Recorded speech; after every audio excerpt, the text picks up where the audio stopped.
ஐயா கிருஷ்ணன் சொல்லுங்க ஐயா. இப்ப சொன்னீங்களே என்னமோ. கர்ணன் ஒரு திரைப்படம் வந்தது. அதோட கதை நமக்கு நல்ல மனசுல திடகத்திரமா பதிவு. ம் ம் ம் கிருஷ்ணர் சொல்லுங்க. வந்து யாசகம் கேட்கறது ம் யாசகம் கேட்கிறாரு, என்கிட்ட ஒண்ணும் இல்ல அப்படின்னு சொல்லிட்டு, நீ உன்கிட்ட ஒண்ணும் இல்லைன்னு சொல்லாத கர்ணா, ம் இந்த புண்ணியம் எல்லாம் உன்கிட்ட தான் இருக்கு, அதை யாசகம் பண்ணி கொடுங்கிறாரு. அப்பதானே உயிர் துறக்குது. ஆ ஆமா, அப்பதான் வந்து, ஐயா அது ஒரு மேன்மையான, அது ஈஸியா திரைப்படம் நினைச்சிட்டோம். அது ம் மிக உன்னதமான கருத்தை அந்த இடத்துல வச்சு பதிவு ஐயா, பண்ணி. கீதையின் உட்பொருளை அந்த படமாக்கி இருக்காங்க. அது ஒண்ணும் எவனும் கற்பனையில எழுதுனது கிடையாது. ஆமா பகவத்கீதை சுத்தமான. ஆமா ஐயா, அதுக்குதான் ஐயா அந்த அந்த ஸ்லோகம் கீதையில சாமி சொல்றேன். நான் சொன்னோம்ல ஏற்கனவே. இது அனிஷ்டம் அனிஷ்டம் இஷ்டம் இஷ்டம்ச திரிவிதம் கர்மனக பலம் பௌத்திய தியாகினம் பிரயத்தினர் சன்னியாசினம் கோசித்துங்காரு. கர்மத்தின் பயனை துறக்காத மனிதர்களுக்கு கர்மத்தினுடைய நல்லதும் தீயதும், நீங்க நல்லது செஞ்சாலும் கர்மாதான், கெட்டது செஞ்சாலும் கர்மாதான். ரெண்டு பயன், நல் பயன் தீ பயன். பயன் தான் கர்மா. நல்லதும் தீயதும் மேலும் இரண்டும் கலந்ததுமான 3 விதமான பயன் இறந்த பின் கட்டாயமாக கிடைக்கின்றது. ஆனால் கர்ம பயனை இந்த உலகிலேயே துறந்த மனிதர்களுக்கு கர்மங்களுடைய பயன் ஒருபோதும் ஏற்படாது. அவன் ஜீவன் முக்திக்கு போயிருவான்.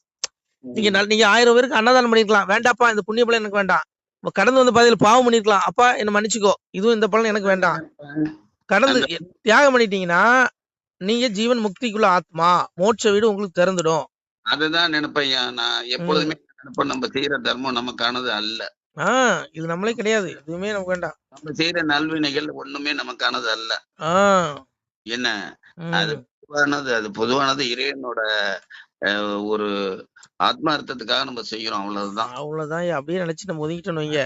நினைச்சிட்டு ஒதுங்குறது எப்பொழுதுமே நான் செய்தேன், நான் படைத்தேன், நான் கொடுத்தேன் அப்படிங்கறத நினைவே வராது. ரொம்ப சூழ்நிலை சரியில்லாம ஒரு குறிப்பா ஏதாச்சும் சொல்லிவிட்டோம், அப்ப கூட நம்ம நினைக்கிறோம் அப்படின்னு நினைப்பான். ஏன்னா அந்த நேரத்துக்கு நம்மள வந்து தூக்கி விட்டாரு பாருங்க, இத போய் நீ செய்ய, அவ்வளவுதான் விட்டாரு பாருங்க.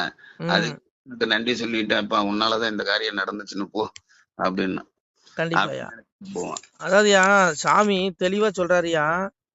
இப்போ ஒரு மனுஷன் எப்போ முக்திக்கு போறானா, அதாவது ஒரு எல்லா மனிதருக்கும் முக்குணங்கள் இருக்கு. ரஜஸ் தமஸ் சாபிபுய சத்துவம் பவதி பாரதங்காரு. ரஜோகுணம் தமோ குணம் சாத்விக குணம், முக்குணங்கள் எல்லா மனிதர்களுக்குள்ளயும் இருக்கு. அப்போ இந்த 3 குணமான மனிதர்களுக்கு இறப்புக்கு அப்புறம் 3 விதமான உலகத்தை அடைகிறார்கள்ங்காரு. நரகலோகம், சொர்க்கலோகம், மோட்ச வீடு, 3 கதி. அப்போ இதுல யாரு வந்து மோட்சத்துக்கு போறான்னா, சாமி சொல்றாரு ரஜோகுணம் அதிகமாக சொல்றாரு. ரஜோகுணம் அதிகமாகும் போது பேராசை, உலகியல் கர்மங்களில் ஈடுபாடு, தன்னலத்தில் பற்றோடு கூடிய கர்மங்களை தொடங்குதல், அமைதியின்மை. அமைதி இருக்காதான் ரஜோகுணம். உலகில் ஆசை வந்ததுக்கு உங்களுக்கு எப்படி அமைதி கிடைக்கும்? இது ரஜோகுணத்தினால் ஏற்படுதுங்கிற இந்த குணம் எல்லா மனிதர்களுக்குள்ளயும் இருக்கு. 3 குணம். ரஜோகுணம் வரும்பொழுது நமக்கு இந்த எண்ணம் வந்துருமா, உலக எதை பார்த்தாலும் ஆசை வரும், காமம், எல்லாம் இச்சை வரும், எதை பார்த்தாலும் அந்த தீய எண்ணங்கள் வருமா. அப்போ நீ என்ன பண்ற, உலகத்துடைய உனக்கு அமைதியை இழந்துடுற, நீ தண்ணியில இழந்து ரொம்ப துன்பப்படுறங்காரு. குணங்களை கொடுக்கக்கூடிய ஒரு தீய சக்தி ஐயா. இது மாயைன்றார்ல, முக்குணங்களும் என்னுடைய மாயை, அதை கடந்ததாக எந்த பிராணியும் நில உலகிலோ ஆகாயத்திலோ வானவர்களிலோ தேவர்களிலோ ஒருவனும் இல்லைன்றாரு. முக்குணங்கள் பகவானுடைய மாயை. எப்படி இந்த அமிர்தத்தை கொடுத்து மோகினி வடிவம் எடுத்து போய் மயக்கினாரு அசுரர்களை, அந்த மாதிரி இந்த 3 குணங்களும் ஒன்றன் பின் ஒன்று அடக்கி ஆளுங்கிறாரு. இப்ப நீங்க வந்து உதாரணத்துக்கு நீங்க வந்து என்ன பண்ணுவீங்க, அதாவது சாத்விக குணம் மேலோங்கி இருக்கும்போது நெத்தில விபூதி போட்டிருப்பீங்க, உத்திராட்ச கொட்டை போட்டுட்டு அப்படியே சிவ தியான திருவாசகம் தேவாரம் பாடி அப்படியே மூழ்கிருவீங்க சிவத்தொண்டுல. உங்களுக்கு அதன் பிறகு என்ன ஆகும், கொஞ்ச நேரம் கழிச்சு உங்களுக்குள்ள காம உணர்ச்சி வரும்பொழுது நீங்க தமோ குணத்துக்கு மாறுறீங்க. அப்படியே நீங்க அதே சாத்விக குணத்துல இருக்கும்போது நீங்க பஜனை பூஜை புனஸ்காரம் செஞ்ச நீங்க உங்களுக்குள்ள ரஜோகுணம் சாத்விக குணம் இருக்கும் பொழுது நீங்க பூஜை புனஸ்காரம் செய்றீங்க. அதே உங்களுக்கு ரஜோகுணம் உங்களுக்குள்ள மேலோங்கும் பொழுது உங்களுக்கு என்ன தெரியுமா, இந்த வண்டி அழகா இருக்கப்பா, வாங்கலாமே, இப்படி உலகியல் பற்று, அழகா இருக்கிற பொருள் மேல உங்களுக்கு ஆசை வந்துடும். அது எதுவா இருந்தாலும் காம கூட எடுத்துக்கோங்க ஒண்ணு. அப்புறம் அதே நீங்க உங்களுக்குள்ள ரஜோகுணம் மேலும் பொழுது துர் இச்சைகள் வரும், அதாவது தீய வழி காமம். புரியுதுங்களா? உங்களை புரிஞ்சுக்கோங்க, இது விளக்கம் கொடுக்க முடியாது. தீய எண்ணங்கள் வந்துடும். அப்போ 3 குணமும் என்னுடைய மாயைங்கிறாரு.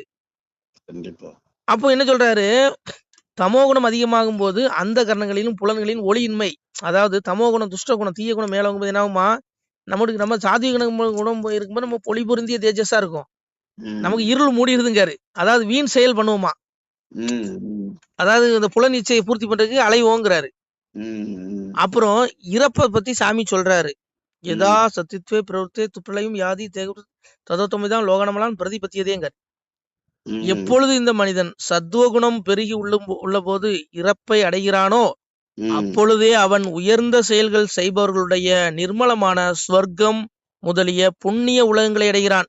சத்துவகுணங்கிற நீங்க சொன்ன பாருங்க, பூஜை புனஸ்கரம் உத்தராட்ச கூட்ட நாமம் திருவாசக முதல் இந்த குணத்துல நீங்க இருக்கும் பொழுது நீங்க உங்க உயிர் வெளியே போகுதுன்னா புண்ணிய உலகத்துக்கு போய் அடைகிறீங்க. உங்களுக்கு துன்பமே கிடையாது, மோட்ச வீடு கூட கிடைச்சிரும். அதே மனிதன் சாமி சொல்றாரு, ரஜசி பிரளயம் கத்வா கர்ம சங்கிசி ஜாயதே ததா பிரலின தமசி மூடயோனிசி ஜாயதே. இவனுக்கு பிறப்ப கொடுத்துறாரு. ரஜோகுணம், ஒரு மனிதனுக்கு ரஜோகுணத்தின் ஆதிக்கத்தில் இறப்ப அடைந்த மனிதன் கர்மங்களில் பற்றுடைய மனிதர்களிடையே பிறக்கிறான். ரஜோகுணங்கிற ராட்சச குணம் மேலோங்கி இருக்கும்போது செத்துட்டான்னு வைங்க, அவனை என்ன பண்றாரு, அவனுக்கு மனித பிறவி கிடைக்கி. ரஜோகுணம் அவன் மேலையும் போறதுல கீழையும் போறது, இங்கே பூமியில நின்றான். இந்த தாய் உடல் இருந்து வெளியே போன உடனே அடுத்து எங்க பேராசை சுயநலம் துரிச்சை உள்ள அந்த அந்த அந்த கருவுக்கு போறான். ரஜோகுணத்தில் ஆதிக்கத்தில் இறப்பை அடைந்த மனிதன் கர்மங்களில் பற்றுள்ள மனிதனிடையே பிறக்கிறான், அங்க போயிடுறான். ஆனா அவ்வாறே தமோ குணம்ங்கிற துஷ்ட குணம் மேலோங்கி தமோ குணம் அதிகமாக இருக்கும் பொழுது இறந்தவன் புழு பூச்சி விலங்கு முதலிய அறிவில்லாத பிறவி பிறக்கிறான். புழு பூச்சி விலங்கு முதலிய பிறவி அடைங்கிறான்ங்கிற தமோ துஷ்ட குணம். அதோட விட்டாரா சாமி, அந்த தமோ குணம் நரகங்கிறாரு. ஆமா, அவன் தான் பயங்கர இறக்கமே பட மாட்டான். எந்த உயிரை அடிச்சு கொண்டு சாப்பிட்டுருவான். இறக்கம் இல்லாதவங்கிறாரு. அவனுக்கு என்ன சொல்றாரு, அவனுக்கு நரகம். அப்ப என்ன சொல்றாரு, சிறந்த செயலின் பயனோ சாத்வீகமானது. நீங்க ஒரு நல்ல செயல் செய்றீங்கன்னு அது சாத்வீக குணம், நல்ல குணத்தை கூட பண்றீங்கன்னு அர்த்தம். புரியுதா? ராட்சச செயலின் பயன் துயரமானதுங்கிறாரு. ரஜோகுணம் வரும்பொழுது நம்ம உலகியல் பற்றில மூழ்கி சிக்கிக்கிடுவோம் இல்லையாது. பேராசோரம் என்ன பண்ணுவீங்க, அடிக்குவீங்க. அது துர்ச்செயல். உங்களை உங்க மன அமைதியும் இன்ப துன்பத்தை உங்களுக்கு கெடுத்துருங்கிறாரு. சாமி சொல்றாரு, சத்துவ குணத்திலிருந்து ஞானம் உண்டாகிறது, ரஜோ குணத்திலிருந்து ஐயமின்றி பேராசையே உண்டாகிறது, தமோ குணத்திலிருந்து கவனமின்மையும் மதிமயக்கமும் உண்டாகிறது, மேலும் அறியாமையும் உண்டாகிறது.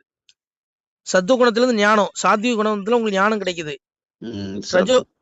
ரஜோ குணம் பேராசை, நமக்கு உலகில் பற்றி வந்துருவோம். அந்த இடத்த வாங்கணும், இந்த இடத்த வாங்கணும், எத்தனை ஏக்கர் என்ன விலை வாங்கணும், சம்பாதிக்கணும், இப்படியே மூழ்கி இந்த உலகில் பற்றிக்கே போயிடுறான். அவன் ஜீவனை ஆத்மாவை இழந்துடுறான். ஆத்மா சிந்திக்கிறதே கிடையாது. தமோ குணங்கிறது ஒரு அறியாமைங்கிறாரு, மூடத்தனமா பேசுவாங்கிறாரு. தமோ குணம் துஷ்ட குணம், துஷ்டன் சொல்லுவாங்க தெரியுங்களா, அவன் தான் தமோ குணமுடையவன் துஷ்டன். சாத்விக குணமுடையவன் சாது நல்லவன், ரஜோ குணமுடையவன் ராட்சசன், அவன் உலகில் பட்டு விடுவேன். புரியுதா உங்களுக்கு? இந்த 3 எனக்குள்ளேயும் இருக்கு, உங்களுக்குள்ளேயும் இருக்கு. கண்டிப்பா நம்ம மூணு ஆப்ஷன் இருக்கு, நீ எதை வேணுமோ எடுத்துக்க. மொபைல் மாதிரிதான், மொபைல்ல நல்லதும் பார்க்கலாம் கெட்டதும் பார்க்கலாம். அந்த மாதிரி எது வேணுமோ எடுத்துக்க.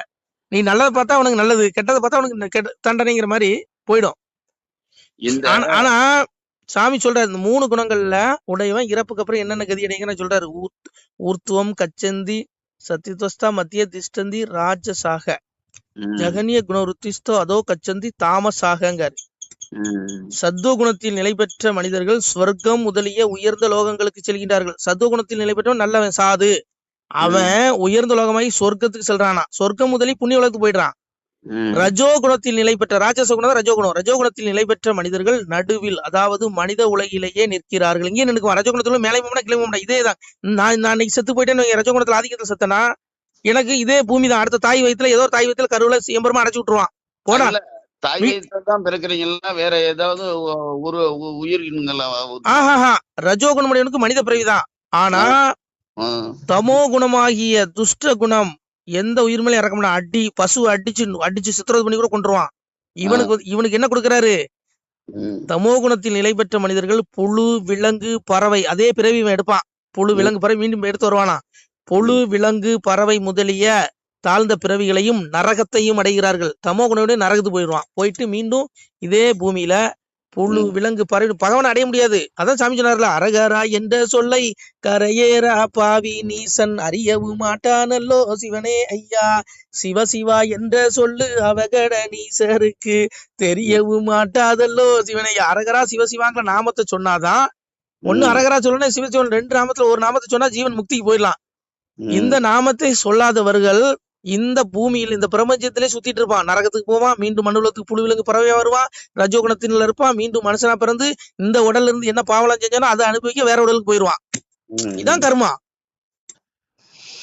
புரியுதா உங்களுக்கு? மொத்தத்துல நமக்கு 3 ஆப்ஷன் இருக்கு. 3 எது வேணுமோ நீங்க எடுத்துக்கோங்க. எது எடுத்துட்டீங்களோ அது கதி நீங்க அடைஞ்சிருவீங்க. அவ்வளவுதான். கடவுளுங்க யாரையும் தண்டிக்கிறது இல்லைங்க. பகவான் யாரையும் தண்டிக்கிறது இல்ல. அவனவன் செஞ்ச கர்ம வினைதான் அவனவன் தண்டிக்கிறது. இறைவன் எவனையும் தண்டிக்கிறது இல்ல. இறைவன் எவனையும் கொல்றதும் இல்ல. அததான் சாமி சொன்னாரு, வையகத்தில் கொலைக்களவு மாது சூது பிறன் மோகம் செய்யாத தீவினைகள் செய்தவர்கள் உண்டுமானால் அகில கிடங்கில் வாழுகின்ற ஆளி புழுக்கு இரையாவீர். முன்கணக்கும் பின்கணக்கும் முதற்கணக்கும் நான் கொடுத்து கணக்கை எரிந்து விட்டேன், கணக்கிடம் துரத்தி விட்டேன், வாழும் பள்ளி மேலவாசல் ஒன்றை அடைத்து விட்டேன், பட்டம் தனையறுத்து அவர்களை பாரச் சிறை வைத்திடுவேன். பெருமாள் எம்பெருமான் சொல்றான், வையகத்தில் கொலைக்களவு மாது சூது பிறன் மோகம், அடுத்த மனைவி நேசிக்கிறது, செய்யாத தீவினைகள் செய்த பேர்கள் உண்டுமானால் அகில கிடங்கில் வாழ்ந்த ஆளி புழுக்கிறவர். ஒரு கடல் இருக்குது நரகத்துல, ஒரு கடல் இங்க பூமியில இருக்கு, அங்க ஒரு கடல் இருக்குது நரகலோகத்துல. ஏமே அந்த புழு, அந்த கடல் புள்ள புழுவாதான் இருக்கும். அந்த புழு இடத்துல ஆத்மா கொண்டு போட்டுருவான். உடல் தானே அழியுது, ஆத்மா அழியாத கொண்டு போட்டுருவான். அதனால சாமியை சொல்ற, கடவுள் எவனையும் தண்டிக்கிறது இல்ல. அவனும் செஞ்ச கர்ம வினை தான் அவனை தண்டிக்குது. ஆனா கடவுளை குறை சொல்லுவான். சாமி தண்டிச்சிட்டாரு, கோயிலுக்குள்ள உழுந்து உழுந்து முன்ன தண்டிச்சாரு. என்ன தண்டிச்சிட்டாரு? நீ செஞ்ச பாவ வினை ஒண்ணு தண்டிக்குது. பகவான் என்ன பண்ணுவான்? என்ன பண்ணுவான்? எம்பெருமான் அதான் சொன்னாரு, அது என்ன, பிரம்மன் பகைத்ததுண்டால் நீங்கள் பேசாமல் போய்விடுவீர், விஷ்ணு பகைத்ததுண்டால் வெறியாட்டம் கண்டிடுவீர், ருத்ரன் பகைத்ததுண்டால் உயிர் பிழைக்க மாட்டிரப்பா, காலனும் வந்ததுண்டால் உங்களை கைப்பிடியாய் கொண்டு போவான், இத்தனை பேர் சேர்ந்திருக்க ஈசன் என்ன செய்வேனடா, அவரவருக்கு இட்ட குறை ஆதிமுனி என்ன செய்வேன், நடு தீர்ப்பு நான் கேட்க நாளெடுத்து வருகுதுடாங்க. பகவான் சொல்றாரு, நடு தீர்ப்பு. அவன் திராசு முள்ளு மாதிரிதான் இறைவனுக்கு. புரியுதா உங்களுக்கு? நடு தீர்ப்புனா என்ன? ஒரு திராசு முள்ளு நடுவுல இருக்கும், அது மாதிரி இறைவனுடைய சட்டம். அப்புறம் குத்துதே குடையுதே வலிக்குதேன்னா நம்ம செஞ்ச கர்மா வலிக்கதான் செய்யும். நல்லா மாட்டை வெட்டி திங்கும் போது நல்லா ருசியா இருந்துச்சுல்ல, அப்புறம் வலிக்குதுன்னா வலிக்கதான் செய்யும். அதான் சாமி சொன்னாரு, காராம்பசுவதனை கங்கை கரையில் கொள்ள கண்ட களியாச்சி சிவனைனர். காராம்பசுவே கங்கை கரையில் கொள்ளுவான்ப்பான்னாரு. கொல்றானா? அப்புறம் எப்படி கடவுள் உண்மையில இறக்கப்படுவான்? ஆண்டவனுக்கு இறக்கமே இல்லைங்க. நீ முதல்ல மற்ற ஜீவராசிகள் மேல நீ இறக்கப்படுறியா? அப்புறம் எப்படி உண்மையில இறக்கப்படுவான்? நீங்களே ஒரு பசுவை பிழைக்க வச்சீங்க, என்ன செய்ய? அது எம்பெருமான் சித்தம். ஐயா ஒன்னு புரிஞ்சுக்கோங்க, மொத்தத்துல கர்ம வினை கடவுளையே விட்டதில்ல. வாலிய மறைஞ்சு நின்று அம்பு எஞ்சதுனால ராமன் கிருஷ்ணனா வந்து என்ன பட்டாரு? அவரு சாமி வைகுண்டம் போது என்ன பட்டாரு? ஒரு வேடனா வந்து அவன் அம்பு இதானா? இதான் கர்மா. கர்ம வினை கடவுளையோட தான் சொன்னான். காரணமானமாயின் கலியுகம் அருமன்றி நாரணன் பயந்து ஓடி நல்மலை ஏறிமானாய் வாரண நாதன் நம்பால் வயல்வேலன் எது செத்து தாரணி வாரன் என்று தவலோகம் சேர்ந்தார் மாயன்னா. கலியன் சொல்றான், காரணமானமாயின் கலியுகம் அருமன்றி அவன் கிருஷ்ணன் பயந்து ஓடிட்டாண்டாங்கிறான் கலியன். ஏன்னா அவருடைய கர்ம வினை கானகத்துல போய் மான் போல காலுக்கு மேல கால் போட்டு இருக்கும் பொழுது, வேடனாக வந்தவன் மானு என்று தெரியும் பொழுது அம்பை விட்டான். எம்பெருமா திருமேனி தன்னோட திருமேனி கூட்டம் என்ன பண்றாரு? மலையில போட்டுட்டு அவர் வைகுண்டம் போறாரு. அப்ப கர்ம வினை கடவுளையே விட்டது இல்ல. நம்மள விடுமா? என்ன விடுமா? உங்களை விடுமா? இங்க எல்லாத்துக்குமே பின்விளைவு இருக்குயா. யாரும் தப்ப முடியாது, யாரும் தப்ப முடியாது. அதான் சாமி சொல்றாரு, தாய் தமர்கள் என்றும் தன்களை என்றும் பார்ப்பதில்லை, வாய் உரமாய் என்று பேசும் வம்பர் என்றும் பார்ப்பதில்லை, அன்பாகி வந்தவரை நான் அலைச்சல் செய்து ஏற்பதுண்டு, வம்பான மாற்றனை நான் வளர்த்தி அறுப்பதுண்டுங்காரு. அறுத்துருவாரு. வளர விட்டு ஆகையாளுக்கு வளர விட்டு அநியாயம் பண்றியா பண்ணு, இன்னும் பண்றா செல்வத்தை கொடுப்பாரு, அள்ளி கொடுப்பாரு, கோடி கோடியா கொடுப்பாரு. ஆகையாளுக்கு வளர விட்டு அடியில அறுத்துருவாரு சாமி. தாய் தமிழர்கள் என்றும் என்ன கும்பிடுற பக்தன்னு பார்க்க மாட்டேங்காரு. தப்பு பண்ண தண்டனைதான். இதான் கர்மா. தாய் தமிழர்கள் என்றும் தன் பிள்ளை என்று என் பிள்ளைன்னு கூட பார்க்க மாட்டேன். என் பிள்ளைகள் என் பக்தர்கள் பாக்குறது கிடையாது. எனக்கு திராசு முள்ளு மாதிரிதான் தீர்ப்புங்காரு. இல்ல யார் தப்ப முடியும்? நான் உபதேசம் பண்ணிடலாம், நான் மீறி நடந்தா எனக்கும் செருப்படிதான், எனக்கும் நரகம்தான். சொல்லுங்க. நான் இவ்வளவு நேரம் வாய்க்கிலேயே பேசுறேன், நான் ஊருக்கு உபதேசம் பண்ணிட்டு நான் அதை மீறி நடந்தா எனக்கும் நரகம்தான். அதனால யாரும் தப்ப முடியாதியா. மோட்ச வீடு திறக்கும். சத்துவ குணத்துல நம்ம இறப்படையணும். அந்த நல்ல குணத்திலேயே இறைவனுடைய நாமத்தை சொல்லிட்டே இருக்கணும். அரகரா சிவசிவா, அரகரா சிவசிவா. இந்த நாமத்தை சொன்னாலே நமக்கு ஜீவன் முக்தி. அதான் சொல்லிட்டாருல, சர்வதர்மான் பரித்தியஜ்ய மாமேகம் சரணம் ரஜ அகந்த்வா சர்வ பாப்பேபி மோசிஸ் மாம் சூசகங்கர். அதான் சொல்லிட்டாருல, செய்ய வேண்டிய கடமைகள் அனைத்தையும் என்னிடம் அர்ப்பணம் செய்து விட்டு சர்வ வல்லமை பொருந்திய எல்லாவற்றிற்கும் ஆதாரமான பரமேஸ்வரனான என் ஒருவனையே சரணடைவாயாக, நான் உன்னை பாவங்கள் அனைத்திலிருந்தும் விடுவிப்பேன், வருந்தாதேங்காரு. நம்ம பாவத்தை போக்குற யாரால முடியும்? சிவனாலதான் முடியும். கண்டிப்பா. உடலை மட்டும் தான் பாக்குற மனுஷன், உள்ளான ஆத்மாவை கொண்ட இது ஒண்ணுமே கிடையாது. இன்னைக்கு நாளைக்கு மரணம் நிச்சயம், செத்துதான் ஆகணும். இங்க எவனும் நிலைக்க முடியாது. ஆனா ஆத்மா மோட்ச வீட்டுக்கு போகணும். போகலன்னா இது போல புழு, விலங்கு, பறவைன்னு மனுஷனாகவும் பல ஜென்மம் எடுத்து சாகணும். வாசகத்துல சொன்னது மாதிரி புல்லாய் புல்லாய் புழுவாய் மரமாகி பல்வேறுகமாகி பறவையாய் பாம்பாகி கல்லாய் மனிதராய் பேயாய் கணங்களாய் வல்லசுரராகி செல்லா நின்ற இத்தாவர சங்கமத்தில் எல்லா பிறப்பும் பிறந்தளத்தையும் எம்பெருமான் மெய்யே உன் பொன்னடிகள் கண்டுங்கி விடுவிட்டேன். உண்மையான வீடு எங்க இருக்கு? அப்பா கிட்ட தான் இருக்கு. அதான் அப்பா சொல்றான். அப்ப சிவன் சொல்றான்ல, பக்தி சோதித்தே பல நாளும் காத்திருந்த வித்திகன் இணை வந்து வேண்டார், மேல் வீடிலிருந்து சத்திருந்து தீனரக சீல்குட்டியில் அடைக்க கொத்தியிருந்த புழுக்கள் வந்து கொஞ்சுதோங்க. என்ன தேடாதவனுக்கு மகனே, அவனுடைய ஆத்மாவை புழு கொஞ்சம், ஆத்மாவை நரகத்துல புழு நிலை இடத்துல எம்மா கொண்டு போடுவாங்காரு. அதனாலதான் அப்பா சொல்றான், அப்பாவை தேடிக்கணுங்கடா, மோட்ச வீடு திறக்கிறேன், மோட்ச வீடு திறக்கேங்க. இங்க எல்லாம் சினிமா பாட்டை தான் பாடுறான். ரஞ்சிதமே ரஞ்சிதமேங்க. இந்த ரஞ்சிதமே பாடிட்டா மோட்ச வீடு திறந்துருமா? ரஞ்சிதம் கூட திறக்காது. சிவாய நம்ம. அதனால யாரும் எப்படி போட்டியா, நம்ம வழி, நமக்கு உண்டான வீடு மேல இருக்கு, இங்க இல்ல. நம்ம உண்மையான வீட்டுக்கு போறதுக்கு உண்டான வழியை தேடுவோம். இது கர்மா. இங்க எல்லாம் வரும். இங்க தற்பெரு, அதுவும் ஜாமியை சொல்றாருல, தற்பெருமையும் மோகமும் அகன்றவர்கள், பற்றி என்ற குறைபாட்டை வென்றவர்கள், பரமாத்ம சுரூபத்தில் நிலை பெற்றவர்கள், ஆசைகளை முழுமையாக அளித்துக் கொண்டவர்கள், இன்ப துன்பம் என்ற இரட்டைகளில் விடுபட்ட ஆகிய ஞானிகள் என்னை வந்து அடைகிறாருங்காரு. யாரும் ஒரு அடைய முடியும்? தற்பெருமை இருக்கக்கூடாது, மோகம் இருக்கக்கூடாது, பேராசை இருக்கக்கூடாது, இன்ப துன்பங்கள் விடுபட்டு நடுநிலையா இருங்காரு. தற்பெருமை இருக்கையிலே மோசமான வியாதி மனுஷனுக்கு, தெரியுமா? அதை விடணும். அதை விட்டாலே நம்ம இறைவனை போய் அடைஞ்சிடலாம். நம சிவாய்.